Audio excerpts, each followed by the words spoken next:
What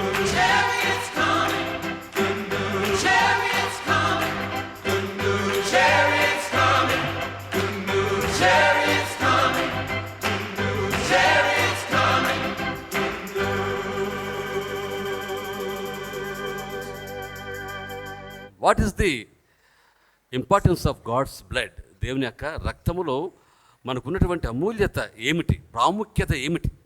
యేసు ప్రభు వారు మేము యెరూషలేము వెళ్ళినప్పుడు ఒక రాయి ఉంది. ఆ రాయి మీద యేసు ప్రభు వారు శిలువలో మరణించినప్పుడు రక్తం చిందించాడు కదమ్మా. ఆ రక్తపు చారలు ఆ రాయి మీద తడిసినాయి కాబట్టి ఆ రాయిని అంతవరకు కూడా తొలిచి ఒక చోట గ్లాసులో పెట్టారు. అది దేంట్లో పెట్టారమ్మా? ఆ గ్లాసులు భద్రపరిచి వెళ్ళిన సందర్శకులందరూ కూడా, విజిటర్స్ అందరూ కూడా పోయి దాన్ని చూసి అక్కడ ప్రార్థన చేసుకుంటారు. ఎందుకంటే ఇది యేసు ప్రభు వారి యొక్క రక్తము కాబట్టి. దేవుని స్తోత్రం, హల్లెలూయా. కాబట్టి మంచి సాక్ష్యము ఆ రక్తం మనలో ఉంది కాబట్టి అమ్మా, ఆ రక్తము వెంటనే శుద్ధి చేయొచ్చు, కొంతకాలం చూసుకోవచ్చు, కొన్ని సంవత్సరాలు పట్టవచ్చు. దేవుని స్తోత్రం, హల్లెలూయా. ఇవన్నీ కూడా ఇప్పుడు చెప్పిన 3 కాలాలు దేవుని యొక్క చిత్తంలో నెరవేరుతాయి. నువ్వు అనుకున్నప్పుడు, నేను అనుకున్నప్పుడు, సంఘం ప్రార్థించినప్పుడు కాదు. మనం చేయటం మంచిదే, అయితే దేవుడికి ఒక నిర్ణయం ఉంది కదా. ఆ నిర్ణయంలో ఏదైతే చెబుతాడో జరిగిద్ది, అది ఖచ్చితంగా జరిగి తీరుతుంది అని మనం గుర్తెరగాలి. కాబట్టి ప్రార్థన చేద్దాం. ఒక విషయం, దేనికి కూడా మనుషులు అందుకన్నాడు, మీ హృదయములను వెరవనీయుకుడి, కలవరపానీయుకుడి. వెరవనీయుకుడు అంటే గబక్కన భయపడిపోవటం. నాకు అమ్మ రాని సాక్షి చెప్పింది కదా, నాకేం జరిగిపోతుంది. అందరికీ ఉంటుంది ఆ ఫీలింగ్ అమ్మ కదమ్మా. నీకు వచ్చిన ఫీలింగ్ నాకు కూడా ఒకసారి వచ్చింది. అట్లా చాలామందికి అట్లా వచ్చి ఉంటుంది కదా, ఎందుకు గుండె మీద తొక్కుతున్నట్టుగా పైన పనుకున్న వాళ్ళం ఒకసారి చిన్నప్పుడు, ఎడిసన్ గారు, నేను, జేమ్స్ అందరం. అప్పుడు అనిపించేది ఎవరో తొక్కుతున్నట్టుగా ప్రాణం పోతుంది అనిపిస్తూ ఉంటుంది. అమ్మ మీకు అట్లా అనిపించిందా? ఏం నవ్వుకుంటున్నారు అందరా? అందరికి ఒక ఫీలింగ్ కలుగుతూ ఉంటుంది. సో కాబట్టి ఇవన్నీ, అందుకనే దుష్టుడు వాడు ఒక పేరుంది, భ్రమపరుచు చెప్పాలి. వాడు భ్రమపరుస్తూ వాడు ఏమి చేయలేడమ్మ కదండి. వాడు ఏమీ చేయలేడు, వాడు ఒట్టి భ్రమపరిచే ఆత్మ. కాబట్టి ధైర్యం వహించాలి దేనికైనా సరే. ధైర్యమే మనకు మందు కదమ్మా, ధైర్యమే మనకు మందు. ఆ ధైర్యము క్రీస్తుని బట్టి వస్తుంది. ఆ ధైర్యం ఏదనగా చెప్పండి అమ్మా, దేవుడు మనకు నిత్య జీవము అనుగ్రహించెను. 1 యోహాను కదండి, 5:11. ఆ జీవము క్రీస్తు యేసునందు భద్రపరచబడింది. హల్లెలూయా. ఆ ధైర్యం అయితే మనకి యేసు ప్రభునందు మనం ధైర్యం కలిగి ఉండాలి. ఈ లోకంలో ఏది కాదు, ఉన్నా కాస్త వరకు తోడుగా ఉంటాయి. అయితే సజీవంగా నిత్యం మనకు ధైర్యపరిచేది ఏంటంటే యేసు రక్తమే. కాబట్టి మరి మంచి సాక్ష్యాలు విన్నాం.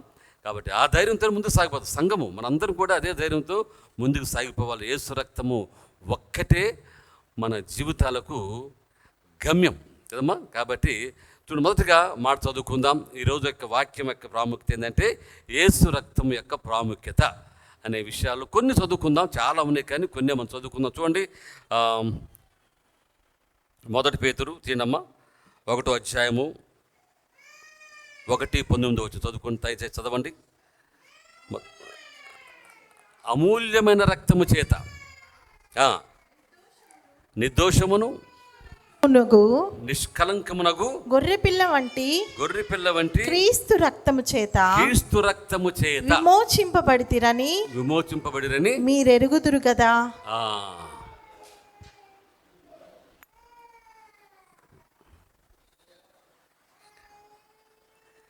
రైట్, మంచిది, దేవుని స్తోత్రం. ఇక్కడ చదువుతున్నాం. మొదటి మాట ఏంటంటే యేసు రక్తంలో ఉన్న ప్రాముఖ్యత ఏంటయ్యా అంటే అమూల్యమైన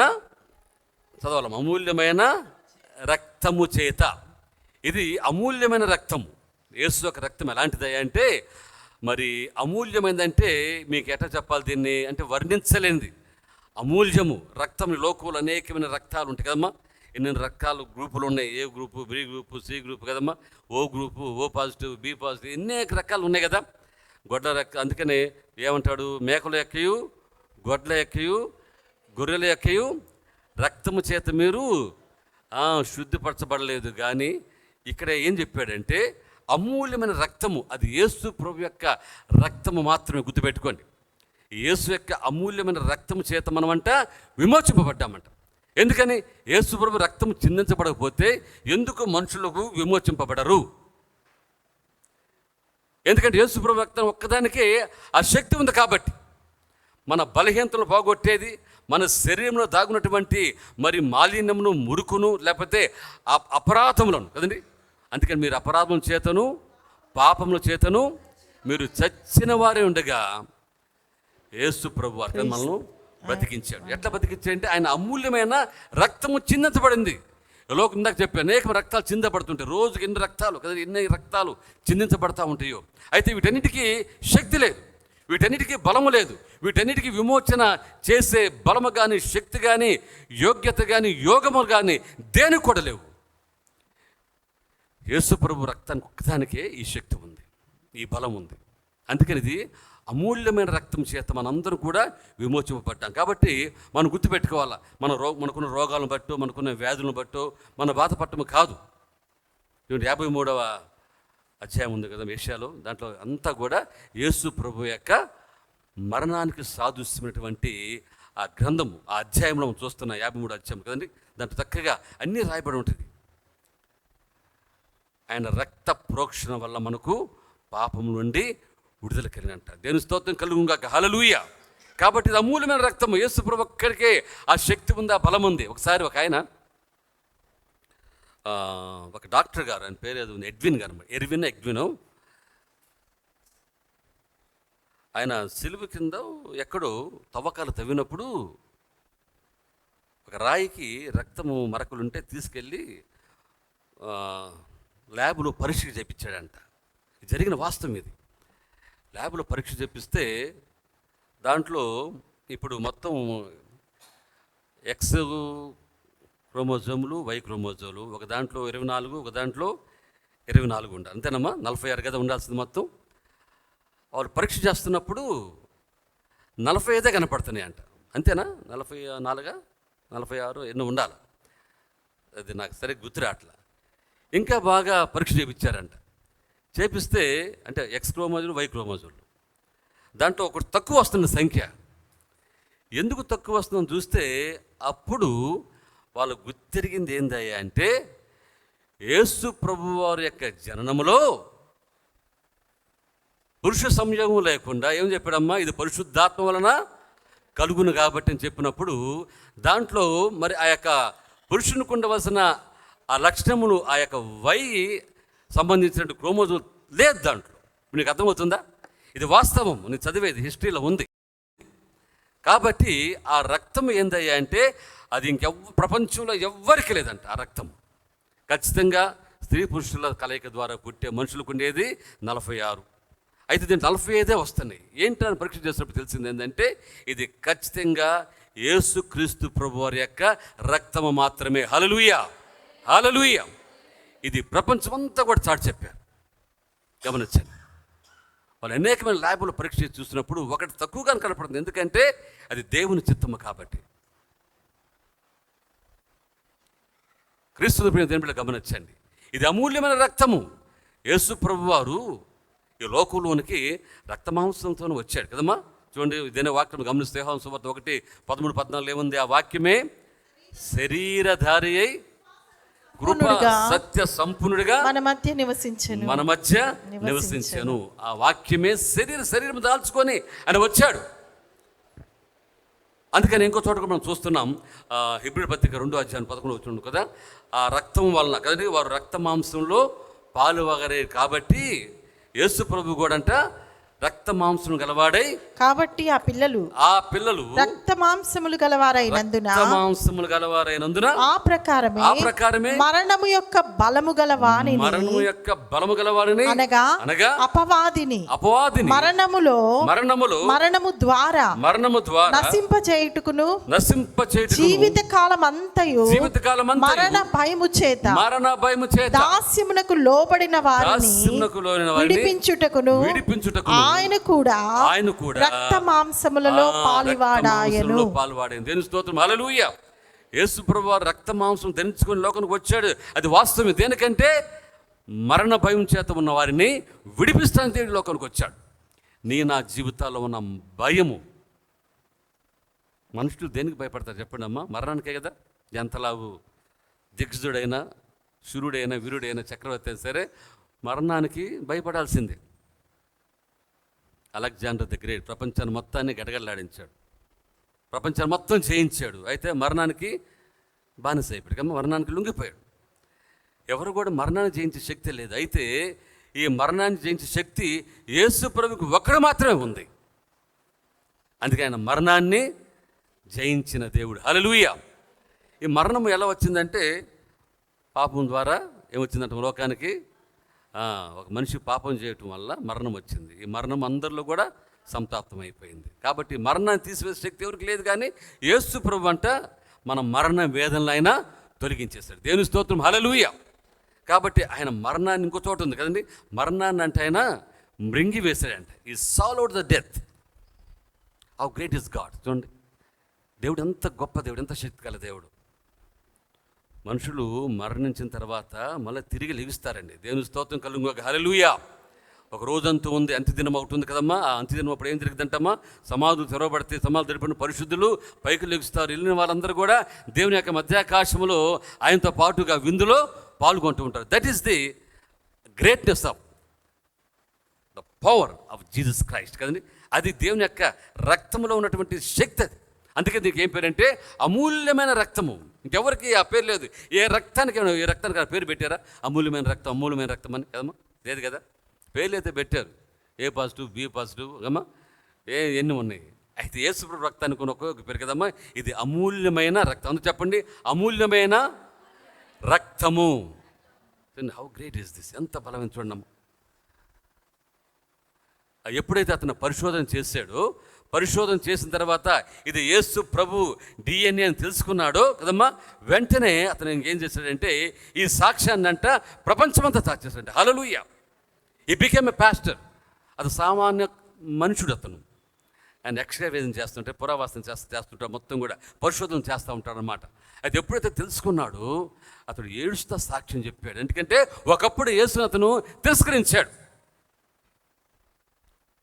ప్రపంచంలో దేవుడే లేడని అనుకున్న రోజుల్లో ఎప్పుడైతే ఆ రక్త పరీక్ష చేసిన తర్వాత దాంట్లో ఆ డిఎన్ఏలో ఆ పరీక్షలో ల్యాబ్లో ఒకటి తక్కువైందని తెలుసుకున్నప్పుడు ఎట్లా సాధ్యమని తెలుసుకున్న తర్వాత బైబిల్ ప్రకారంగా చూసినప్పుడు ఇది ఎవరో రక్తం కాదు, ఇది యేసు రక్తం అని తెలుసుకున్న తర్వాత అతను ఇంట్లోంచి కన్నీరు కార్చి దుఃఖపడి ఈ యేసునా నేను ఇంతకాలము దూరం పెట్టింది. వెంటనే యేసు ప్రభుని అంగీకరించి ఆయన అనేక చోట్ల ఈ సువార్తను చెప్పి అనేకులను క్రైస్తవులుగా మార్చాడు. హల్లెలూయా. అందుకని ఇది అమూల్యమైన రక్తము. ఈ రక్తమే నీలో నాలో మనందరిలో కూడా ప్రవహించే రక్తము. హల్లెలూయా. గమనించండి, ఆయన యూదుల్లో పుట్టాడు కదమ్మా, దావీదు వంశస్థులు యూదుల్లో పుట్టాడు, యూదా గోత్రము అయినప్పుడు కూడా వారిలో ఆ రక్తం లేదు. మీకు సంగతి తెలుసా? వారిలో లేదు. ఇది ఎవరైతే యేసుని అంగీకరిస్తారో,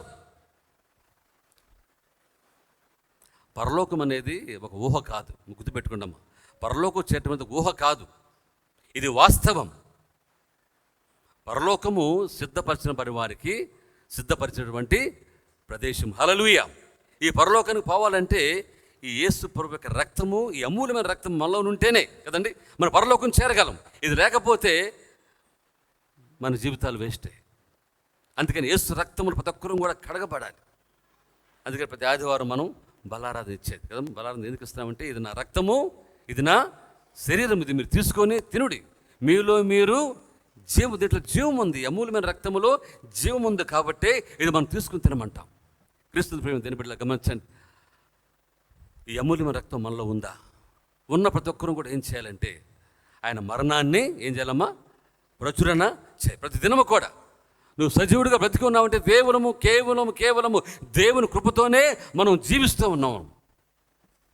ఈ స్థితిలో మనం ఉన్నామంటే కేవలము దేవుని యొక్క మహాకృపను బట్టే మనం ఎందుకు మనం జీవిస్తున్నాం, ఎందుకు దేవుడు మనల్ని ఇంకా జీవింపజేస్తున్నాడంటే యేసు సజీవుడని అనేకులకు తెలియపరచిన నిమిత్తం. హల్లెలూయా.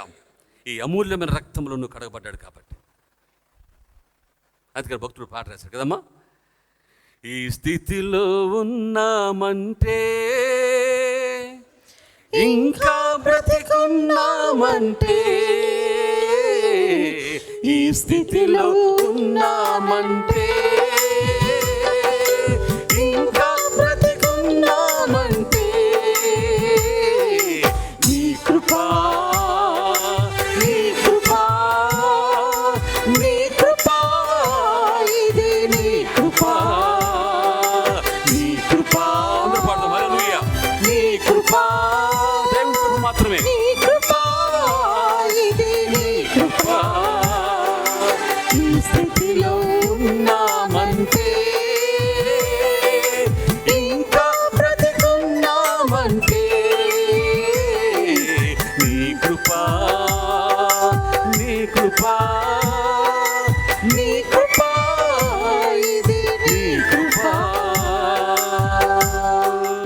హల్లెలూయా. మనం బతుకున్నామంటే కేవలం దేవుని కృపే. ఆయన అమూల్యమైన రక్తంలో కడగబడిన మనము, శుద్ధీకరింపబడిన మనము, పరిశుద్ధపరచబడిన మనము ఈ సాక్ష్యాన్ని కలిగి లోకంలో జీవించాలి. సాక్ష్యము లేనిదే నీ బ్రతుకులో నీ క్రీస్తుని కనపరచలేవు. చూడండి, ఎన్ని సాక్ష్యాలు చెప్పారు, ఎన్ని సాక్ష్యాలు ఇస్తున్నాము. ఇంకా చాలామంది కూడా ఉన్నారు కానీ సాక్ష్యం చెప్పేవాళ్ళు. ప్రతి దినము నీ జీవితం ఒక సాక్ష్యం కావాలి. హల్లెలూయా. ఎందుకంటే క్రీస్తు కోసమే మనం బతుకుతున్నాం కాబట్టి దేవుడు మనకిచ్చిన ఈ బ్రతుకు. పౌలు అంటాడు, బతుకుటైతే క్రీస్తే, చావైతే లాభమే. ఎందుకు లాభం అంటే చనిపోతే దేవునితో ఉంటాం, బతుకుంటే మేలు. ఎందుకంటే సువార్తను ప్రకటించాలి. ఏం ప్రకటించాలి చెప్పండి? సువార్తను ప్రకటించాలి. 10 రూపాయలు గుళ్ళో చందా వెళ్ళాం కదమ్మా, అవునా కదా? 1000 రూపాయలు బట్టి చీరలు కొంటామంటాం. సమయాన్ని దేవునికి ఇవ్వలేము. టీవీలు ముందు కూర్చొని ఏడుస్తూ ఉంటారు కదమ్మా. ఒక పాటలను పడతా ఉంటాయి కానీ ఇంకొంచెం చూద్దాం, ఇదైపోయినా బాధ, ఇదైనా బాధ, చేతి కూడా చూసి ముగ్గు చూసుకోవట్టు కదమ్మా. ఇదైపోయినా బాధ, ఇదైపోయినా. దేవుని దగ్గర పరిగెత్తుకొని రావాలన్న ఆలోచన, ఆసక్తి మనలో కలగాలండి. ఎట్లా మనలో జీవితంలో మేలు కలుగుతుంది? ఈ అమూల్యమైన రక్తం మనలో ప్రవహించేది నీకు మేలుకరంగా, ఉపయోగకరంగా నీ జీవితానికి ఇది కలగాలంటే పరిగెత్తాల. దేవుడు అంటే భయం ఉండాలండి. ఆ భయం ఉన్నప్పుడే నీలో కార్యము కలిగి తీరునుగాక. క్రీస్తు ప్రేమతో గమనించండి. దేవుడు అది కూడా చూస్తాడు. దేవుడు అంట ఆశీర్వాదాలు పట్టుకొని ఉంటాడు కమ్మ. ఎవరైతే ముందుకు వస్తారో వాళ్ళ గబక్కని ఇచ్చేస్తాడు దేవుడు. ఎందుకంటే ఆయన పెట్టుకున్నట్టునే చూస్తుంటే దేవుడు కాదు కదమ్మా. ఆయన పెట్టుకున్నట్టునే చూసే దేవుడు కాదు. ఎవరు ముందు రాగానే చేతులు దాచి ఇచ్చేస్తుంటాడంట. వెనకాల వచ్చిన వాళ్ళకి ఏముండదు కదమ్మా. కింద పొట్టు పొరుగు అయితే తింటూ ఉంటారు, ముందు వచ్చిన కాయలన్నీ తిరుగుతూ ఉంటాయి. కాబట్టి that's what we want every Sunday to come early hours. ముందుకని రమ్మని మీరు ప్రకటన చేసేది. ఎందుకంటే యేసు రక్తం వల్ల ఉంటుంది కాబట్టి. రెండోది చూద్దాం, త్వరగా రెండోది చూసుకుందాం. రెండోది చూద్దాం. చూడండి, దేనికి వాక్యంలోంచి 2వ మాట చదువుకుందాం. సంఘము యొక్క విలువైన రక్తం అంటే అపోస్తుల కార్యము 20 చదవడం. మొదటిది అమూల్యమైన రక్తము. ఆ రక్తానికి ఉన్న ప్రత్యేకతలు ఒకటి అమూల్యమైనది. రెండోది ఏంటంటే సంఘము యొక్క విలువైన రక్తం. అపోస్తుల కార్యం 20 చదవడం దయచేసి త్వరగా. 20:28 తన స్వరక్తము చేత సంపాదించిన తన సంఘమును కాయుటకు పరిశుద్ధాత్మ మిమ్మును దేనియందు అధ్యక్షులుగా ఉంచెనో ఆ యావత్ మందను గూర్చియు మీ మట్టుకు మిమ్మును గూర్చియు జాగ్రత్తగా ఉండుడి.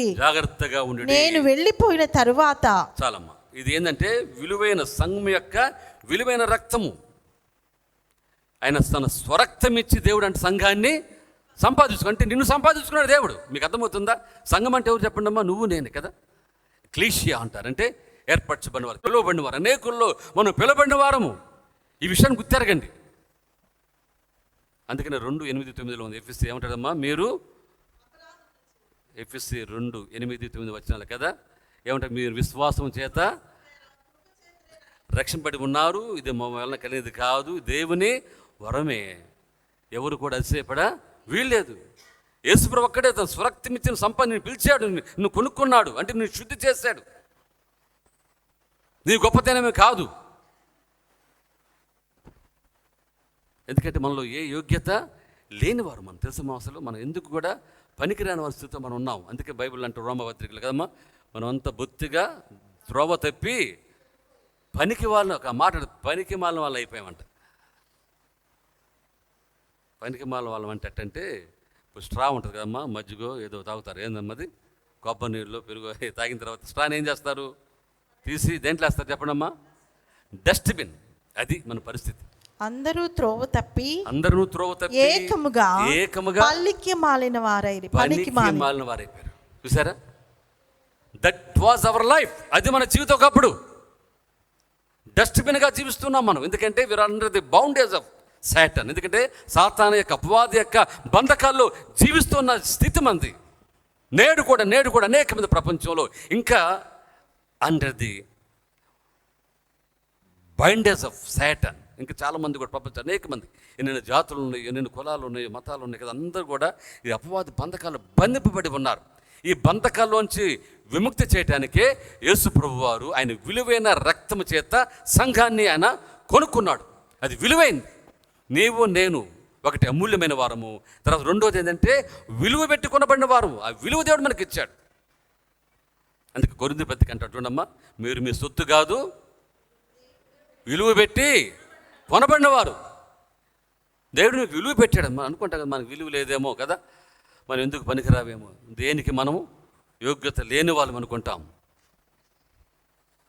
లోకంలో మనుషులు, లోకంలో ఎవరు నేను తృణీకరించిన, నేను త్రోసివేసినా నేను చెంత చేసుకొని నేను ఎత్తైన ప్రదేశంలో పెట్టేది దేవుడు ఒక్కడు మాత్రమే. హల్లెలూయా, హల్లెలూయా. నీ దీన స్థితిని దేవుడు చూస్తున్నాడు. నీ దీన స్థితిని దేవుడు గమనిస్తూ ఉన్నాడు. నీ ఏ పరిస్థితిలో ఉన్నా దేవుడు తెలుసు. నీ పరిస్థితి దేవుడు తెలుసు. నువ్వు ఎవరు కూడా చెప్పనక్కర్లా కదండి.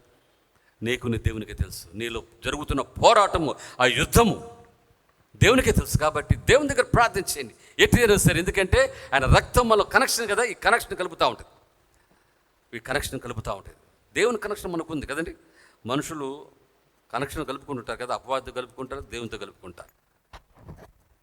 నీకు ఏ కనెక్షన్ కావాలి కదండి. ఇప్పుడు వైఫై ఉంటుంది కదమ్మా, వైఫై ఎక్కడున్నా సరే కనెక్ట్ అయిపోతూ ఉంటుంది కదా. దానికి ఏముండాలా చెప్పండి. మేము ఎయిర్పోర్ట్లోకి వెళ్తుంటాం కదా, అక్కడ ఫ్రీ వైఫై ఉంటుంది. హోటల్స్ కానీ ఎయిర్పోర్ట్లో అనుకుంటే ఎక్కువ శాతం వైఫై ఉంటుంది. ఎక్కడికి వెళ్ళగానే టక్కన కనెక్ట్ అయిపోతూ ఉంటుంది. అది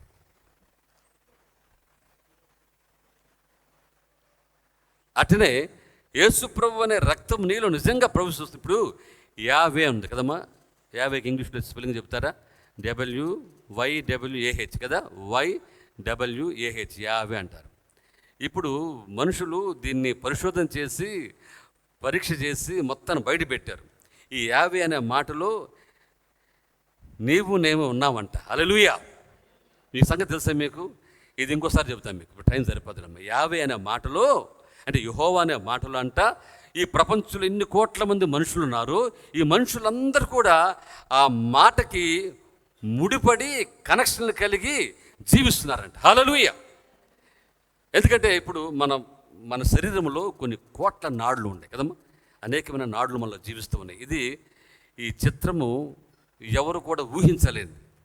ఇప్పుడిప్పుడు మనుషులని బయట పెడుతున్నారు. కానీ అందుకనే దావీదు భక్తుడు మాట అంటాడు, ఏమంటాడు చెప్పండి అమ్మా?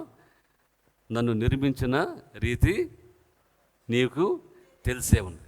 ఏమంటాడమ్మా? నన్ను నిర్మించిన రీతి నీకు తెలుసు. నీకు తెలుసా? నేను ఎట్లా తల్లి గర్భంలో ఉన్నప్పుడే నన్ను ఎట్లా ఎన్నుకున్నావో, నేను ఎట్లా నిరూపించావో, ఎట్లా రూపింపు చేసావో, ఎముకలు, రక్తములు, కణములు, నాళములు ఎన్ని కూడా ఎట్లా ఏర్పాటు చేయవో నీకు తెలుసయ్యా.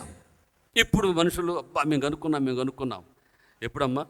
3000 సంవత్సరాల క్రితమే దావీదు మహారాజు ఆ మాట చెప్పగలిగాడంటే 139:13 ఉంది. నా అంతరింద్రియములను నీవే కలుగు చేసితివి. నా తల్లి గర్భమందు నన్ను నిర్మించిన వాడవు నీవే. నీవు నన్ను కలుగు చేసిన విధము చూడగా భయమును ఆశ్చర్యమును నాకు పుట్టుచున్నవి. చూడండి అమ్మా, భయపడిపోతున్నా దావీదు రాజు. అరే ఈ నిర్మాణం ఎంత గొప్పది, ఈ ఏర్పాటు ఎంత గొప్పది, ఈ క్రియ ఎంతో గొప్పది. ఇప్పుడు స్కానింగ్లు దాకా అమ్మాయి ఎంఆర్ఐ ఏందమ్మా, ఎంఆర్ఐ కదా, ఎంఆర్ఐ స్కానింగ్, సిటీ స్కానింగ్లు, జీటీ స్కానింగ్ ఇన్ని చాలా తీస్తున్నారు. ఎందుకంటే పరికరాలు వచ్చేసినాయి కదా. ఇప్పుడు మనుషుల్లో ఉన్న అన్నీ కూడా వాళ్ళు ఎక్కడెక్కడ దాగి మొత్తం కూడా బయట పెట్టగలరు. అయితే దావీదు రాజు దీనికంటే ముందు ఎప్పుడో చెప్పాడు. ఏమో రానమ్మా, అవునా కదా? ఎప్పుడో చెప్పేశాడు కదా, నువ్వు నన్ను కలుగు చేసిన విధం చూడగా నాకు భయమును ఆశ్చర్యము. ఇదే మనుషుడి యొక్క రూపము, నిరూపణ. గమనించండి. ఆ ఎముకలు ఏర్పడే రీతి కదమ్మా, ఆ కండలు ఏర్పడే రీతి. దీని గురించి ఏజ్కేలు ఎవరు చెబుతారు చెప్పండి? 37వ అధ్యాయంలో ఎండిపోయిన ఎముకలు తిరిగి అమ్మా మళ్ళా జీవించగలవా? మళ్ళా ఇవి జీవంతో రాగలవు. అంటే ఆ యొక్క ప్రవచనం ఎవరి కోసం అంటే ఇశ్రాయేలు కోసం చెప్పబడింది. చనిపోయినట్లుగా జీవం లేనట్లుగా వాళ్ళు ఉన్నారు. ఎందుకంటే యెహోవా దేవుడు దూరం అయిపోయారు. వాళ్ళు యెహోవా దేవుడి గురించి ఆలోచన వాళ్ళకి లేదు, యేసు గురించి ఆలోచన వాళ్ళకి లేదు. కాబట్టి వాళ్ళు నేడు కూడా యూదులైనబడే వాళ్ళు ఆ విధంగానే అంధకారంలో జీవిస్తూ ఉన్నారు వాళ్ళు. అయితే నీవు నేనంత గొప్ప వాళ్ళని తెలుసా అమ్మా? అమూల్యమైన రక్తంతో కరగబడ్డాం. తర్వాత ఆయన రక్తము విలువైన రక్తంతో మనం కరగబడ్డాం. సరే, 3వ మాట చదువుకున్నామా? 3వ మాట చదువుకు రోమిల రాసిన పత్రిక 5వ అధ్యాయం త్వరగా. రోమిల రాసిన పత్రిక తీసారా? 5:9 చూడండి. 5:9 చూడమ్మా. కాబట్టి ఆయన రక్తం వలన ఇప్పుడు నీతిమంతులుగా తీర్చబడి మరింత నిశ్చయముగా ఆయన ద్వారా ఉగ్రత నుండి రక్షింపబడుదుము. దేవుని స్తోత్రం కలుగుగాక. హల్లెలూయా. ఏమంటారు? ఇప్పుడు నీతిమంతులుగా ఆయన రక్తము ద్వారా, అంటే ఎవరి ద్వారమ్మా? ఆ రక్తం ద్వారా మనం నీతిమంతులుగా తీర్చబడుతున్నాం. అసలు నీతిమంతులుగా తీర్చబడేది అంటే అప్రైట్ అన్నమాట కదా. ఎవరు మనం నీతిమంతులుగా తీర్చగలరు? మళ్ళీ ఏ నీతి ఉందని కదమ్మా? ఈ లోకంలో అంత దుర్నీతి కదా. మనుషుల నీతి, దుర్నీతి. దేవుని నీతి ఒకటి ఉంది కదా. ఈ మనుషుల నీతిని కొట్టేస్తుంది కదమ్మా, ఈ దుర్నీతిని కొట్టివేస్తుంది. ఎందుకంటే యేసు ప్రభువే నీతిమంతుడు కాబట్టి. హల్లెలూయా.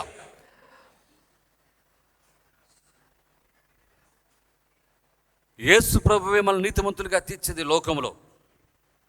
జడ్జి గారు ఉంటారు, జడ్జి గారు తీర్పు తీరుస్తూ ఉంటారు కదా. దేనివల్ల తీర్పు తీరుస్తారు చెప్పండి? జడ్జి గారు సాక్ష్యాల ద్వారా కదమ్మా, సాక్ష్యాలు ఇవ్వటం ద్వారా ఆ జడ్జి గారు తీర్పు తీరుస్తాడు. వాళ్ళకి కొన్ని నామ్స్ ఉంటాయి, కొన్ని పద్ధతులు ఉంటాయి.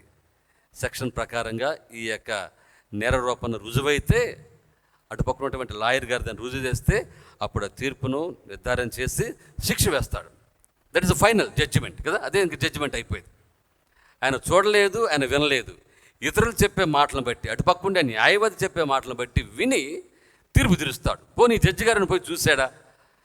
ఆ సన్నివేశంలోకి వెళ్ళాడా? చెప్పాలి. ఎవరు చెప్పారమ్మా? చెబుతారన్నా? వెళ్ళలేదు కదా, ఎవరు వెళ్ళలేదు కదా. ఆయన చూడలా. అయితే ఆ యొక్క జడ్జిమెంట్ ఎవరైతే ఆ యొక్క వాదనలు వింటారో దాన్ని బట్టి ఆయన తీర్పు తీస్తాడు. అయితే మన దేవుడు అట్ట కాదు. వాస్తవం వేరు, సత్యం వేరు. వాస్తవం ఏందయ్యా అంటే, ఇప్పుడు సూర్యుడు రాగానే భూమి మీదకి ఏమొచ్చిద్దమ్మా చెప్పండి? వెలుగు వచ్చింది, అవునా?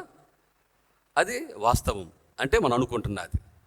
అయితే సత్యం ఏందయ్యా అంటే, సూర్యుని చుట్టూ భూమి తిరుగుతుందా, భూమి చుట్టూ సూర్యుని తిరుగుతున్నాడా?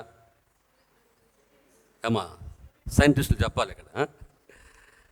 సూర్యుని చుట్టూ భూమి తిరుగుతుంది కాబట్టి మనకు పగలు రాత్రులు, గాలి, వాన, సునామీలు అన్నీ కలుగుతున్నాయి, అవునా? మీకు అర్థమవుతుందా? That is fact. అది సత్యం అన్నమాట. అసలు దేవుడు పెట్టింది అది. అయితే మనుషులు ఏమనుకుంటున్నారంటే సూర్యుడు రంగాన్ని ఉదయాన్నే మనకు వెలుగు వచ్చేస్తుంది. అది వాస్తవమే. అయితే సత్యం ఏందయ్యా అంటే, సూర్యుని చుట్టూ భూమి తిరుగుతూ ఉంది కాబట్టి మనకు కాలాలు, ఎల్లలు, తర్వాత ఇవన్నీ కూడా మనకు ఏర్పడుతున్నాయి. That is the fact. అట్లనే ఇక్కడ జడ్జి గారు పోయి చూడరు కానీ ఆయన చెప్పిన వాదన విని న్యాయం. అయితే మన దేవుడు అట్ట కాదు. ఆయన వాస్తవంలోకి వెళ్తాడు, ఆయన సత్యాన్ని నిరూపిస్తాడు.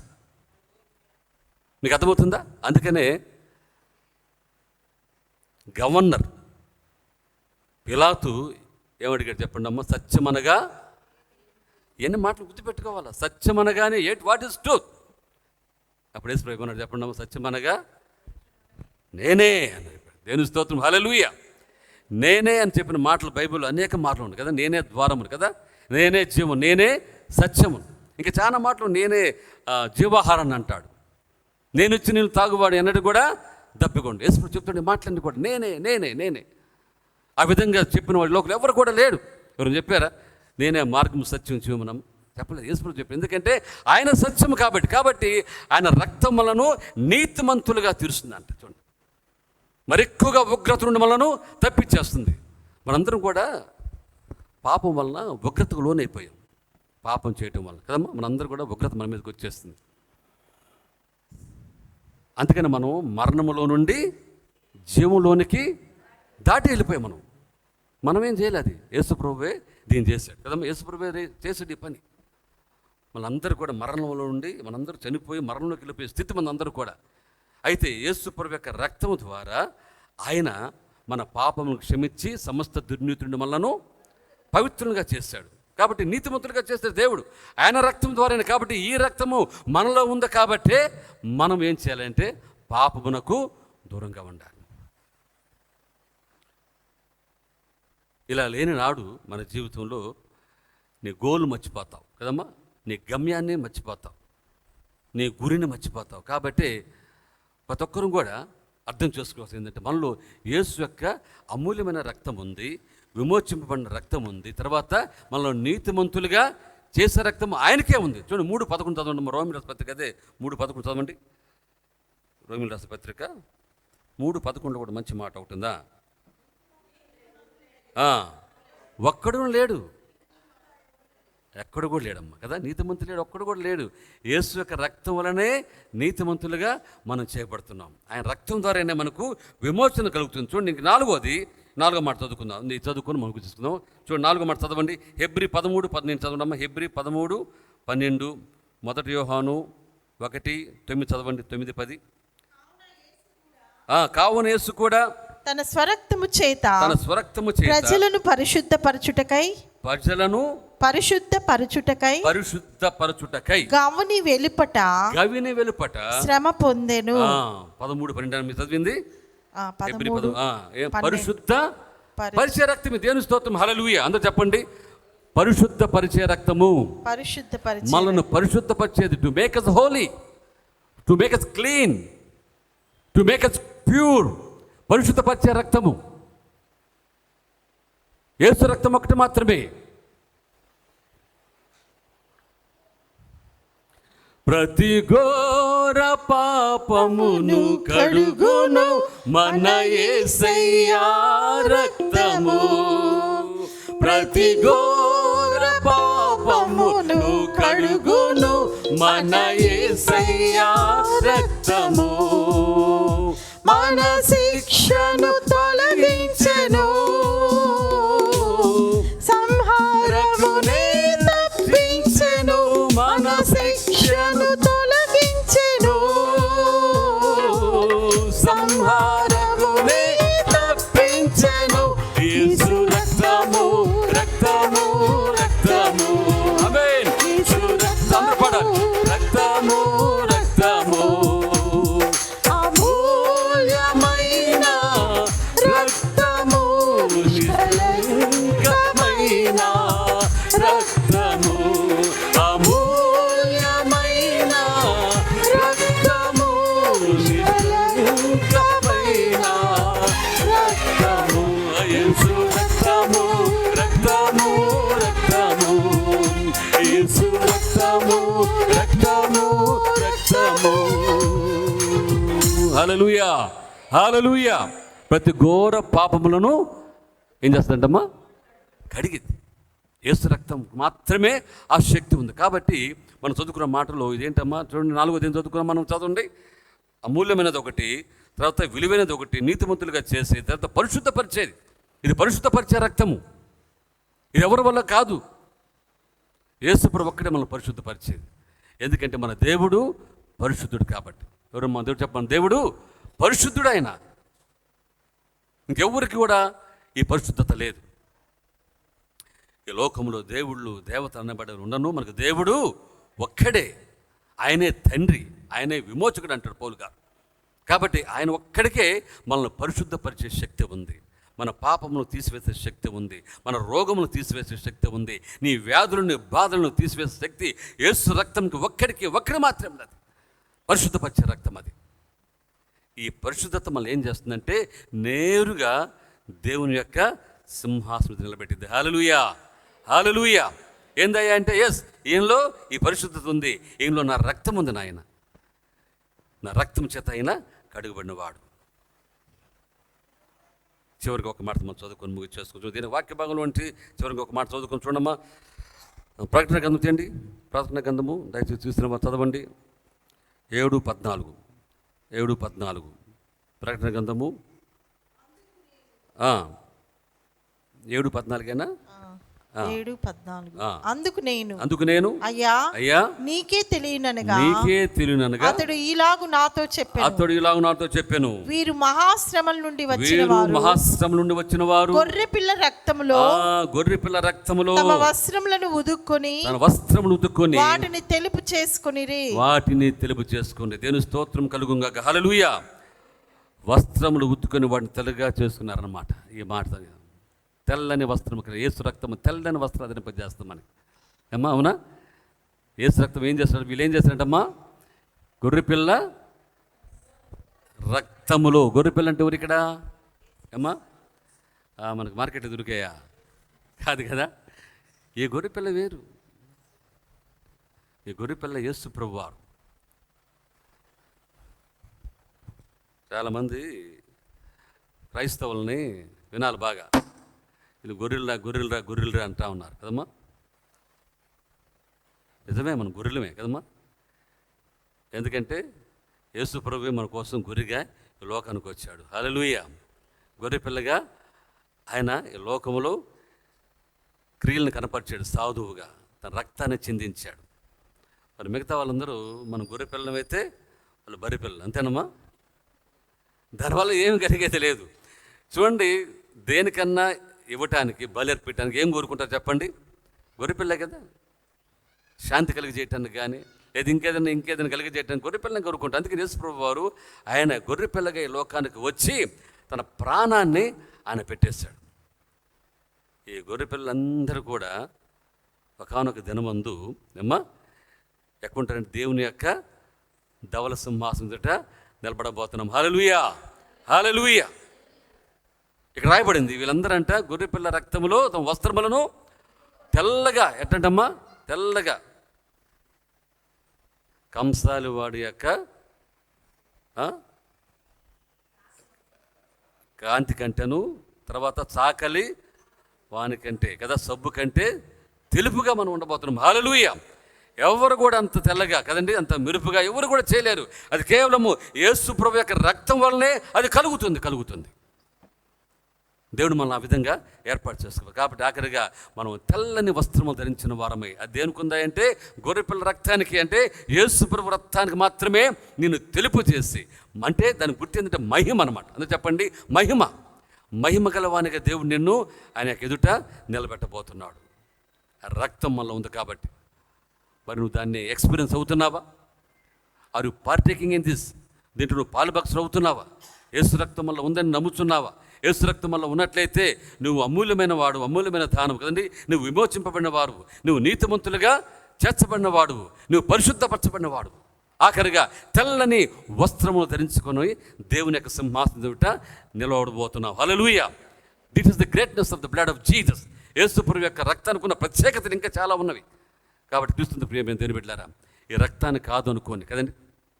బైబిల్లో ఆయన నా రక్తము తిని, నా శరీరము తిని, నా రక్తము తాగువాడే అనగానే యోహాను 6లో కదమ్మా, 67, 28, 69 వచనాల్లో అందరంటే ఏమైపోయారు చెప్పండి అమ్మా? చాలామంది వెళ్ళిపోయారంట. ఇదేంటంటే ఆయన రక్తాన్ని తాగమంటున్నాడు, శరీరాన్ని తినమంటున్నాడు, మనమే నరమాంస భక్షకులమా అని చెప్పి చాలామందికి అర్థం కాల. ఆయన ఈ విషయాలు ఆత్మతో మాట్లాడాడు. ఇది ఈ ఎవరినైతే ఉంటుందో, అనగా ఈ శరీరం రక్తం ఎవరినైతే ఉంటుందో వాడే నిత్య జీవం గలవాడని చెబుతున్నాడు. అయితే మనుషులు వెళ్ళిపోయి దేవుని వదిలిపెట్టి వెళ్ళిపోయారు చాలామంది. అందుకనే నేను మొన్న కూడా చెప్పాను, యోహాను సువార్త 6వ అధ్యాయము 66, 67, 68, 69 వచ్చిన మనం చూస్తుంటే 666 వస్తుంది కదండి. 66, 66 వచ్చినలో ఈ మాట చూడండి గప్పక చూడండి, మాట ముగిచ్చేస్తాను. అప్పటి నుండి ఆయన శిష్యులలో అనేకులు వెనుక తీసి మరి ఎన్నడును ఆయనను వెంబడింపలేదు. చూసారా? యోహాను సువార్త 6వ అధ్యాయము 66 వచనంలో 666 ఇక్కడ. అప్పటి నుండి చాలామంది ఇంకెన్నడూ కూడా ఆయనతో తిరగలేదు, ఆయనతో రాలేదు. క్రీస్తు ప్రేమ దేని బిడ్డలారా, అమూల్యమైన రక్తంలో కడగబడకుండా వాళ్ళు వెళ్ళిపోయారండి. చూడండి ఎంత ఇది దుర్లభం కానీ చాలా భయంకరమైన విషయం. యేసు ప్రభువు ఆయన ఇక్కడ తన యొక్క మరణాన్ని గురించి, నిర్గమం గురించి చెబితే వాళ్ళకి అది అర్థం కాదు. ఎందుకంటే అపవాది వాళ్ళని అట్లా తోడుకెళ్ళిపోయాడు. గమనించండి, అపవాది నెట్టుకెళ్ళిపోతున్నాడు చాలామందిని. సంఘంలో ఉండకుండా, సంఘ దినం వరకు దేవుళ్ళు ఉండకుండా అపవాది నెట్టుకెళ్ళిపోతూ ఉంటాడు. జాగ్రత్తగా ఉండాలి మనం. దేవుని రక్తంలో నువ్వు ఉన్నట్లయితే నువ్వు ఎక్కడున్నా సరే నువ్వు వచ్చే ఆలయంలో ఉండి తీరుతావు, ఆయన యొక్క సన్నిధిలో ఉంటావు, ఆయన యొక్క సమాజంలో నువ్వు ఉండి తీరుతావు. హల్లెలూయా. దేవుని యొక్క రక్తం చేత మనం కడగబడదాం. అది అమూల్యమైనది, పవిత్రపరిచేది, పరిశుద్ధపరిచేది, విలువైనది. నేను దేవుని యొక్క సింహాసనం ఎదుట నిలబెట్టే రక్తము నీలో నాలో నిలువెల్లా ప్రవహించును గాక. ఆయన రక్తం యొక్క శక్తిని అందరూ కూడా పొందుకుందుము గాక. ప్రార్థన చేసుకుందాం.